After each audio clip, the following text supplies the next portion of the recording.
Police வண்டி வந்து இடிக்கிறியா? என்ன அருண் எப்ப பார்த்தாலும் உன்கிட்ட வந்து பிரச்சனை பண்றான்? வேணும்னே தான் வந்து இடிச்சிருக்கான். அதெல்லாம் இல்லைங்க, வேணும்லாம் ஒண்ணும் பண்ணல. வண்டியில நீ வேணும்னே தான் இடிச்சிருக்க எனக்கு தெரியும். பழசெல்லாம் மனசுல வச்சுட்டு தான் இப்படி பண்ணிருக்க எனக்கு நல்லா தெரியும். ஆனா நான் வேணும்லாம் பண்ணலங்க.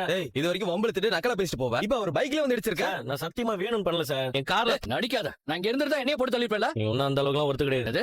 ஒரு ஆட்டோல ஸ்கூல் பசங்களை ஏத்திட்டு வந்துட்டு இருந்தாங்க. வண்டியை நிறுத்த முடியல. நான் அப்படியே அந்த பக்கம் திரும்பினா உங்க வண்டியில தட்டிடுச்சு. பைக்ல தான் அடிச்சேன், அவங்க மேல அடிக்கல. நீ என் மேல ஏத்த தாண்ட வந்த, அந்த பக்கம் தள்ளி நின்னு. இல்லனா நேரா நான் செத்துருப்பேன். உங்களுக்கு எல்லாம் எதுவும் ஆகாது சார். அடுத்தவன போட்டு தான் சாவடிப்பீங்க. நான் சொல்றதை கேளுங்க. நீ சொல்றத நான் ஏன்டா கேட்கணும்? என் வண்டியில இடிச்சிட்டியா? உன்னை ஜென்மத்துக்கும் கார் ஓட்ட விட மாட்டேன். எப்படா என் மேல கேஸ் போடலாம்னு தெரியாதீங்க சார். என் வண்டியில பிரேக் பிடிக்கல, என்னத சொல்ல விடுங்க. இதை என்ன நம்ப சொல்றியா? இடிச்சு நிக்காம போயிடலான்னு பார்த்தா இப்ப மாட்டிக்கிட்டோனே போய் சொல்லி தப்பிக்கலான்னு பாக்குறியா? உங்களுக்கு எல்லாம் எனக்கு யோசிக்க வேலை சார். நிஜமாவே என் வண்டியில பிரேக் பிடிக்கல சார்.